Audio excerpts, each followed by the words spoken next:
قادیانانو ته مې ویلي، قادیانانو قاضي یوسف یو د دوی لوی پنډتو د مردانو، هغه ته مې خبره 1,40,000 پیغمبران ما منلی دي، نو زما څه کور ورانیږي که دا یو پکې ستاسو مو منم؟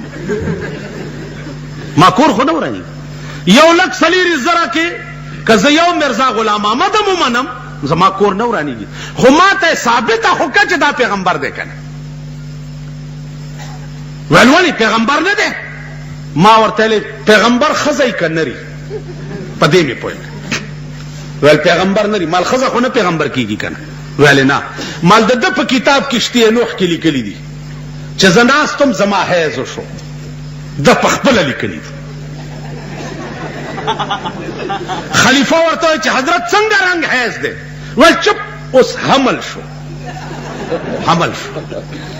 ویل 10 میاشتې زه حاملم، 10 میاشتې پس ما ته دردونه شروع شو او بار وتم د قجورې نه ناستم، زور زور مې کولو، نو مرزا بشیر الدین پیدا شو. نو ښځه پیغمبر کیږي نه، سړی بلاردیږي او لنګیږي نه. ټیک شو، ما ته دا ثابته کړه چې دا پیغمبر دی، زه ټول نه سر کې منم. ټیک خبره ده، مونږ خو پې بیړه نه ورکېږي، منم. ما ته وایي چې ته ذاتیاتو ته لاړې، مال ذاتیات نه دي قاضي صاحب، خبره صفا ده. مجلس خراب شو، د بارډر بند د معززینو ودونو کې بند راشي.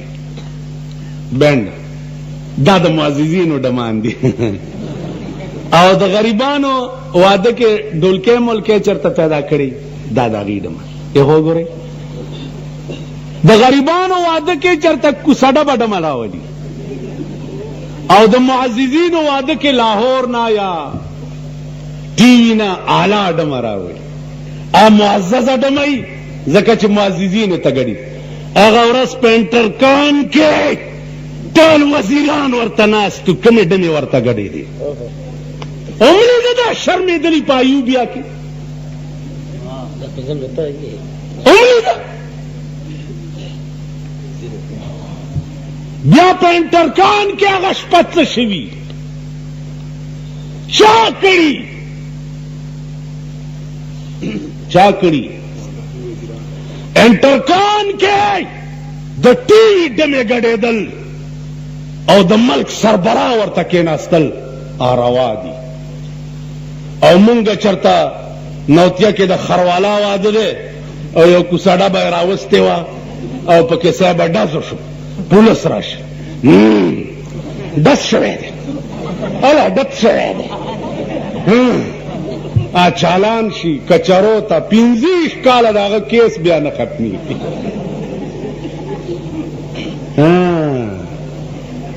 تا ولې ډمه ګډوله؟ پولیس نه د اجازت اخیستی و. انټرکانټیننټل کې چې ډمې ګډېږي تا نه اجازت اخیستی. یو ملا و د زوی میر جمال نامه وه، نور جمال، هلکانو سره چرته ښکار ته تلی و، نو نور څه ورته میلاو نه شو، ګیدړي وویشتو. چې ګیدړي وویشتو نو هلکانو ورته ویل چې بھئی गिदड़ मुर्दार है.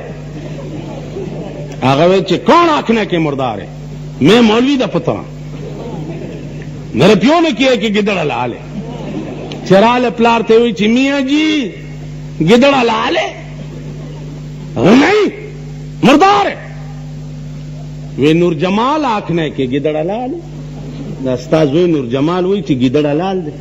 वे नूर जमाल आखने थे फिर ठहरो मैं किताब देखा. किताब रागस्ते दे ची किताब रागस्ते आगा लकानो तो मियाँ सुनो सुनो मियाँ किताब इच लिखे कि जिथे मियाँ नूर जमाल गिदड़ शिजड़ सब हलाल. विधि किताब की लिखली ची नूर जमाल चरते यल तगी दड़ानम रवादी नुदा नूर जमालान के अंटरकान की अलता डजिम रवादी कदम मोतबरो डजी او په یونیورسيټي روډ باندې کلاشن کوپی چلیږي او یو ډراری اروادي او که د غریب په ځای کې ډزو شو ناروا دی هغه باندې پرچه چاکی. قانون خو بار چا لپاره یوي کنه. قانون کې خو به دا فرق نه چې دا امیر دی او دا غریب دی، دا مولا دی یا دا غیر مولا دی، دا سید دی یا دا نه، قانون چې وی هغه بار چا لپاره یوي. مولانا صاحب تاسو ته حضرت عمر د اسلام خبره کوله. دا حضرت عمر باغ کې ناشته کمیس ټاکای ګنډي. نن د پاکستان بیړه ولې تباہ ده؟ بیړه ولې تباہ ده؟ غیر ضروری اخراجات په ملک کې دومره دي چې ستا یو بچی د ملک کروڑونه روپے قرضدار دی. دا امریکا زمونږ ماما چې دی، په دې ماما زمونږ په ملا کې چې کومې نطفې دي او تینا بنوسی او کروسی او کودی او پردی پیدا کیږي، اب هم لکونه روپے قرضداري د امریکې. ته خو ګاڼې، تاسو حیثیت نشته. تاسو خیال راغی غیر ضروری اخراجات ستا په ملک کې دومره دي چې ته مجبور یې غلا بم کې، رشوت بم مالې، سړی بم وجنې، کور بم لوټ کې، دکان بم وای.